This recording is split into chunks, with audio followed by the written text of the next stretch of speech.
I'm Tresine Logsdon with Fayette County Public Schools Sustainability Coordinator. And so let me move some things around so I can see a little better. Okay, so I'm going to condense this, but we're going to just start out with a better understanding about how water quality fits into our outdoor learning and sustainability priorities and initiatives. If it connects to student learning, then it's something that is going to be a much smoother partnership than if it doesn't. And for some reason, my presentation is not, there we go. And we'll talk a little bit about our priorities and opportunities and some new opportunities that have presented themselves as a result of COVID, a feasibility study that I'll talk briefly about. And then finally, when I think you all may be most interested in, it's who's who, if you are interested or notice a potential stormwater quality BMP on any of our properties. So we're 42,000 students and 65 schools. And we define a green school as we approach sustainability as a three-pillared approach. We define a green school as a school that reduces environmental impact, has a positive effect on student staff wellness, and increases environmental sustainability literacy among students, always through inquiry-based and student-driven initiatives.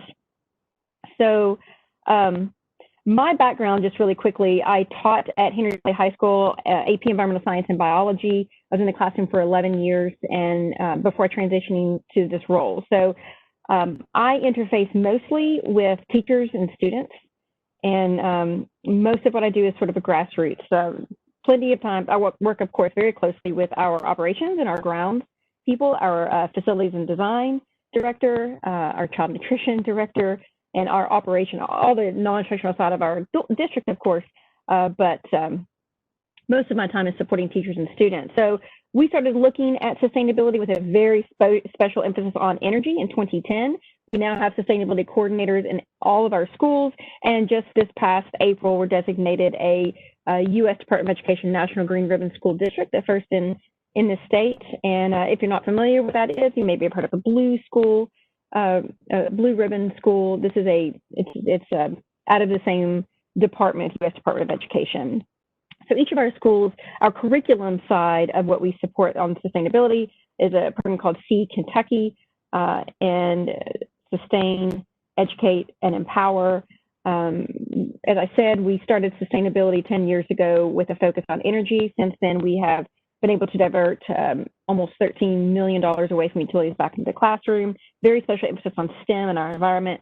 In addition to that, I also facilitate a group called the Bluegrass Youth Sustainability Council. It's a coalition of student leaders from all of Fayette County's public and private high schools, but also a very special emphasis on green careers, which is a conduit into FCPS projects that I think is really important for community partners to keep in mind. So to the degree that we can package and leverage any kind of water quality projects to help students understand the potential for green careers like water engineering, civil engineering, and or any kind of STEM calculations. And we've done that plenty of times in the past. I'll talk about that briefly. So sustainability, we support every area of sustainability that any student or teacher throws at us. So in terms of water, that really, the most relevant to you all is going to be rain gardens, which I'll spend some more time talking about. Energy, lots of enthusiasm for energy, local food. We have a farm to school program, outdoor classrooms. Rain gardens are an important part and a critical part to our outdoor classrooms. Sometimes they're beautifully designed rain gardens designed to be stormwater BMP. Sometimes they are depressed native plant gardens that that schools like to call rain gardens, but may not actually be treating stormwater. And then, of course, solid waste, which is always always something that is it's actually more critical now than it was a year ago when we were able to recycle. We can no longer recycle paper, as you all know, out of our homes or our schools. So we consider our outdoor classrooms as living laboratories where interdisciplinary lessons are drawn from real life experiences, encouraging students to become active learners. So of our 65 schools, about 75% of our schools have an outdoor classroom or some component of an outdoor classroom. The most common is going to be a raised vegetable garden, with rain gardens being the second. We understand the importance of curriculum integration of these. We understand the significant, most of us understand the significant benefit of the socio-emotional learning, physical health, and the life skills. So most of our rain gardens most of our well-designed and well-functioning rain gardens on school campuses have been a result of LGCG stormwater quality incentive grants, specifically education grants. I think I just noticed that there's some infrastructure grants. The infrastructure grant, which we have leveraged a couple of times, just I think expired in late July. To my knowledge, we did not submit an application for that this year, though we certainly have in the past. So COVID has placed a brand new value and emphasis on outdoor learning 4 weeks ago. If you had talked to me, I would have told you that I was putting every hour I had into preparing our campuses for very strategic and purposeful COVID response outdoor learning. As you can see there on the right, KDE, one of KDE's recommendations was to encourage and facilitate outdoor instructional time.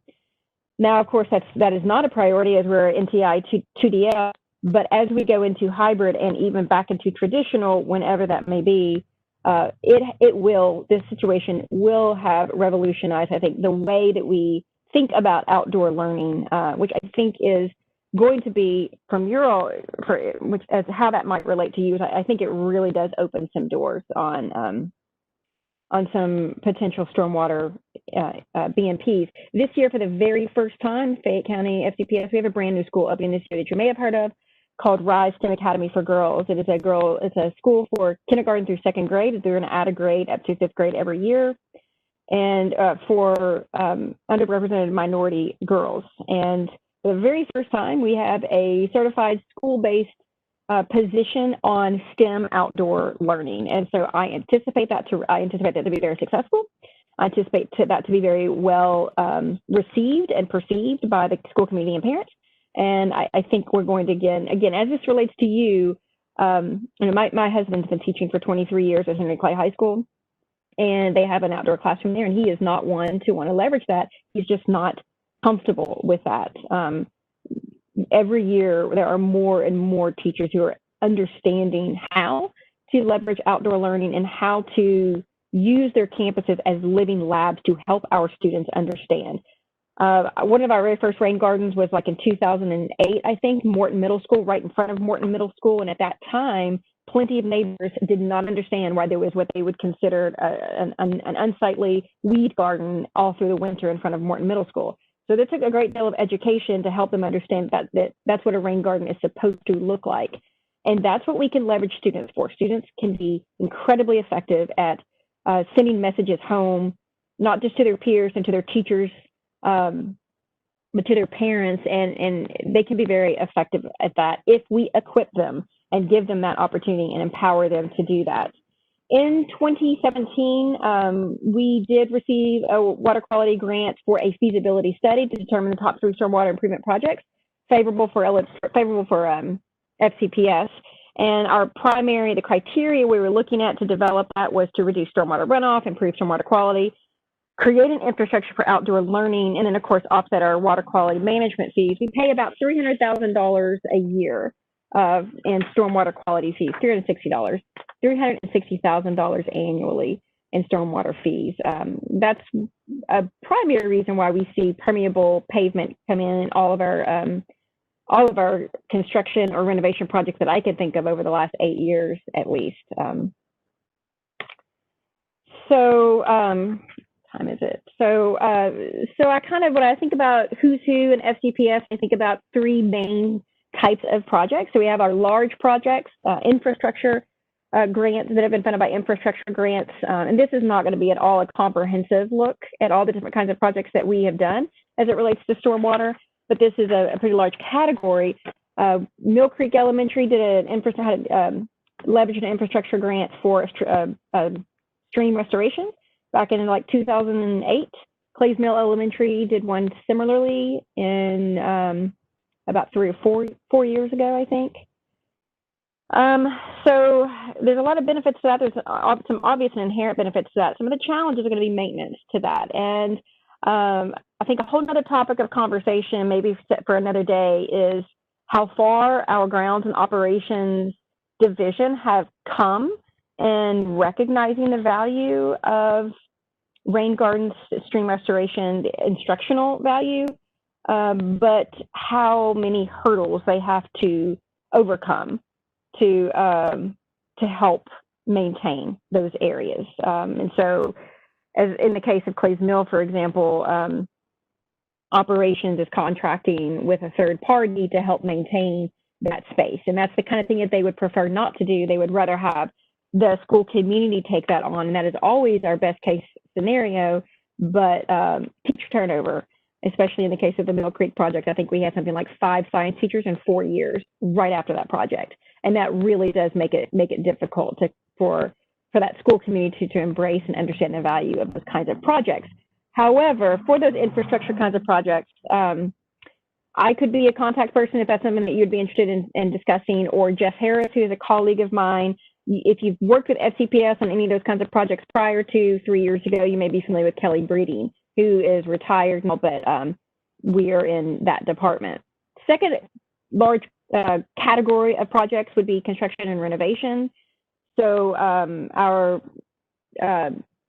Director of Facilities and Design is Melinda Joseph Devarn, and she is a enthusiastic partner for sustainability in every way, shape, and form. It's been my experience. And so during construction projects, she relies heavily on our landscape architects with the projects to really spearhead and inform our water quality BMP. So the Kentucky R10 is the standards or the criteria that we meet during construction. And then we also try to the best of our ability, until it's cost prohibitive, meet LGG stormwater manual BMPs. That typically looks like permeable pavers, sometimes bioretention, sometimes rain gardens installed during construction. I've seen it happen 3 or 4 times in the last 5 or 6 years. A couple of those times, grounds and operations, again, has had to contract a third party to maintain that, which is something we need to do a better job of, our school community being able to manage that. Bioinfiltration swells, rainwater harvesting, Locust Trace and Wellington Elementary, both of which opened in 2011 or 2012, I can't remember. And they both have some underwater rainwater harvesting. So for those kinds of projects, our Director of Facilities and Design, Melinda, it would be your primary contact, but I work very closely with her on all of those projects as well. And then finally, these small projects, maybe the most impactful, the most long-term impacts, I suppose, in terms of education are going to be our education grants. So we have a variety. These are just a few of our schools who have leveraged those grants to design and install with student and teacher input rain gardens. We have Aiken-Stroudsburg Elementary, Jesse Clark, Bryan Station Middle, Beaumont, Lansdowne, Tates Creek Elementary. Most recently, theirs was just installed in the spring, Henry Clay High School, which was the very first one in the district. That was 2000 and spring of 2010. And so the kinds of ways that we are able to really incorporate students in this is help them, of course, understand what a rain garden is, why it's important, what is the difference between stormwater and sanitary sewer water. They can be on site to varying degrees. It really depends on the comfort level of the professionals that we're working with and the age of the students. But to whatever degree, and it varies school to school, they can be a part of the soil permeability evaluations. They can help with plant design and choice. They can help raise awareness on their whole school.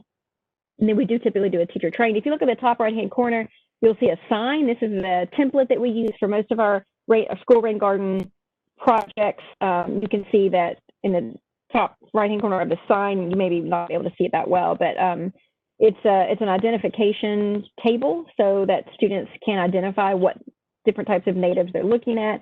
There's an illustration to help them understand the difference between natives and non-native plants in terms of root depth, and some other illustrations to help anyone who's walking on campus understand the value of their rain garden. In addition to being funded that way, we also, each of our schools can earn what we call Go Green to Earn Green. That's through our See Kentucky curriculum programming. We have a couple of schools who have leveraged PTA funding for that. For your all's purposes, there's all kinds of partnership opportunity. One of the most nimble might be the Bluegrass Youth Sustainability Council, this high achieving a coalition of students from our public and private high schools that I facilitate. They can be, they have a very broad reach since they represent all of our public and private high schools. And I have Russ Turpin's name on here because for these school-based projects, for the last 3 or 4, he has been our point person for designing and working with students and installing our rain gardens. His predecessor was Shelby Jett, if any of you know him. And both of those individuals have been excellent at engaging our students in a variety of different ways. So I think I've gone over time by a few minutes, but I will take questions.